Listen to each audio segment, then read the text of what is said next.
दोस्तों आज फिर से हम आपके लिए लेकर आए हैं 10 ऐसी शानदार आर्कियोलॉजिकल डिस्कवरीज जो आपके होश उड़ा देगी। तो अगर आप भी हिस्ट्री के बारे में जानने का शौक रखते हैं तो आई एम श्योर ये वीडियो आपके लिए काफी इंटरेस्टिंग होने वाला है। तो आइए जानते हैं पहाड़ की चोटी पर टिके ग्रेविटी को मात देने वाले पत्थर से लेकर इतिहास के एक उस एक्सप्लोजन के बारे में जो हिरोशिमा के एटॉमिक ब्लास्ट से भी 1000 गुना खतरनाक था। तो चलिए शुरू करते हैं आज की इस वीडियो को। नंबर 10, एर्गेनिकॉन।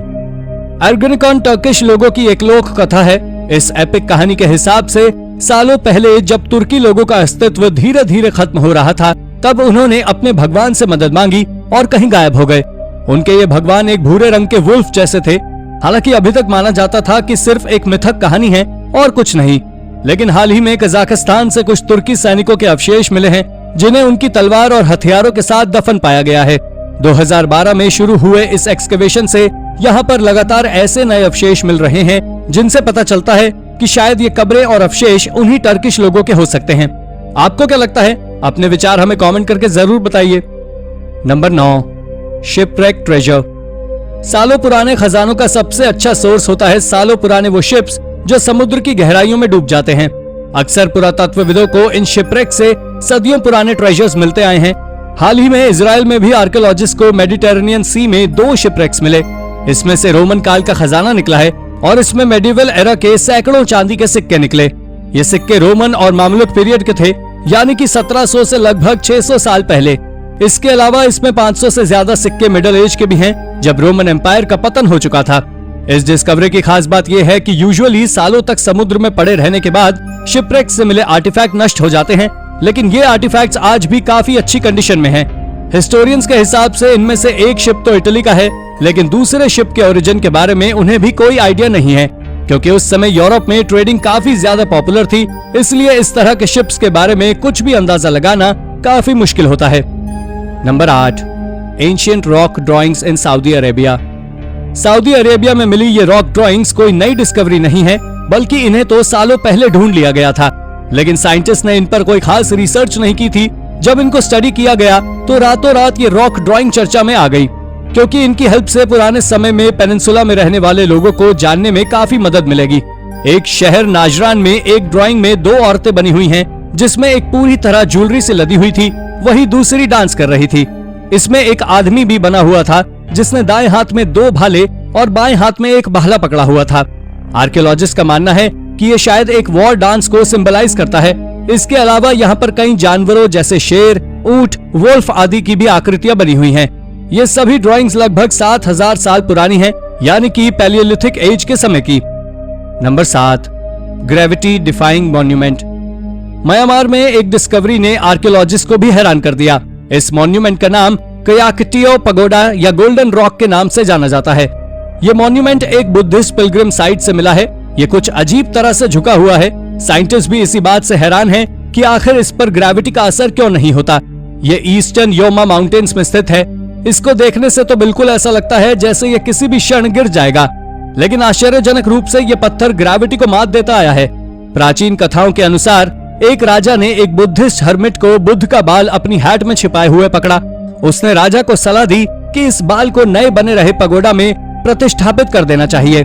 राजा ने ऐसा ही किया और समुद्र के गहराई से एक पत्थर निकलवा कर इसे बनवाया। बुद्धिस्ट का मानना है इसी की वजह से इस पगोडा पर ग्रेविटी का असर नहीं होता, लेकिन ये अभी भी मिस्ट्री है कि इतने हैवीवेट पत्थर को इतना ऊंचाई पर कैसे ले जाया गया और इसमें गोल्डन कलर किया गया और ये गिरता क्यों नहीं है। आपको क्या लगता है? हमें कमेंट करके जरूर बताइए। Number 6, the worst year in history.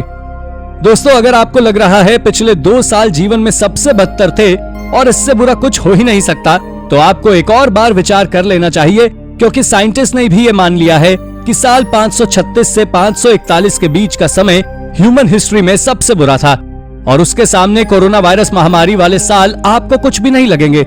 ये वो टाइम था जब लगातार वोल्केनिक इरप्शंस हो रहे थे, कैटास्ट्रोफिक इवेंट्स बढ़ रहे थे, यहाँ तक कि अत्यधिक धुएं की वजह से सनलाइट तक ब्लॉक हो गई थी। वैसे तो ये टाइम पूरी दुनिया के लिए काफी कठिन था, लेकिन पियोब्लो लोगों ने जिस तरह सिचुएशन को हैंडल किया वो वाकई काबिले तारीफ था। यहाँ तक कि साइंटिस्ट भी इनके रिमेन्स और फसलों के अवशेष देखकर हैरान हैं।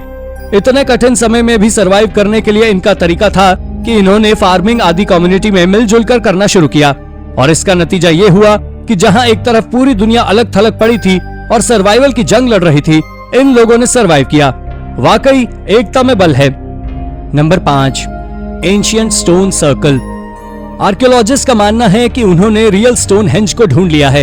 यूनिवर्सिटी कॉलेज लंदन के कुछ रिसर्चर्स ने वेस्टर्न वेल्स में 5000 साल पुराने डिसमेंटल स्टोन सर्कल ढूंढ निकाले हैं। ये सभी ब्लूस्टोन क्वारी के काफी करीब पाए गए हैं। आपको बता दें, ब्लूस्टोन क्वारी वो जगह है जहां से स्टोनहेंज के ज्यादातर ओरिजिनल बिल्डिंग ब्लॉक्स लाए गए थे। इस सर्कल का डायमीटर लगभग 110 मीटर है और ये ब्रिटेन का तीसरा सबसे बड़ा स्टोन सर्कल है और ये स्टोनहेंज से लगभग 400 साल पहले बने थे। लेकिन ये समझ पाना अब भी मुश्किल है कि इन्हें बनाने वाले लोगों ने इन्हें डिसअसेंबल क्यों किया और उसके 400 साल बाद इतने बड़े पत्थरों को दूर तक कैरी करके दोबारा स्टोनहेंज क्यों बनाए। आपको क्या लगता है? हमें कमेंट करके जरूर बताइए। नंबर 4, मायान फिगरिन फैक्ट्री। दोस्तों, माया सिविलाइजेशन आज भी सभी के लिए रहस्य बनी हुई है। यही वजह है कि इसकी हर एक खोज आर्कियोलॉजिस्ट को अपनी तरफ आकर्षित करती है। हाल ही में आर्कियोलॉजिस्ट ने मायान्स की एक फिगरिन फैक्ट्री खोज निकाली है। ग्वाटेमाला के जंगलों में बनी ये जगह शॉप मायान्स की सबसे बड़ी वर्कशॉप बताई जा रही है। ये लगभग 1000 साल पुरानी है। विंथ्रोप यूनिवर्सिटी के रिसर्चर्स का कहना है कि ये लोग छोटे छोटे स्टैचूज बनाते थे और उन्हें माया किंगडम में जगह जगह बेचा करते थे। लेकिन आर्कियोलॉजिस्ट ने जब इस जगह को खोजा तो ये बुरी तरह नष्ट हो गई थी। यहाँ से सिर्फ 400 फिगरिन फ्रैगमेंट्स ही मिल पाए हैं। Number 3, incredible new fossil site. Australia की वेस्टलैंड, जिसे आउटबैक भी कहा जाता है, आज भले इस बंजर जगह को देखने के बाद आपको लगे कि यहाँ तो लाइफ पॉसिबल ही नहीं है, लेकिन सालों पहले ये जगह और यहाँ की जलवायु और वातावरण दोनों बिल्कुल ही उलट थे।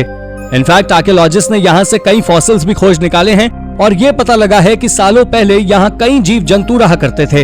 यहाँ से मकड़ी, पक्षी, मछलियों, कई तरह के कीड़ों आदि के अवशेष मिले हैं और ये सभी अवशेष मायोसीन एरा के यानी लगभग 110 से 150 साल पुराने हैं। और इन सभी अवशेषों के बेसिस पर आर्कियोलॉजिस्ट का कहना है कि एक समय पर ऑस्ट्रेलिया की तो वीरान जगह रेन फॉरेस्ट थी, जहां पर अलग अलग प्रकार की स्पीशीज पाई जाती थी। हालांकि ऑस्ट्रेलिया का काफी हिस्सा आज भी रेन फॉरेस्ट ही है, पर पहले ये पूरी धरती ही रेन फॉरेस्ट हुआ करती थी।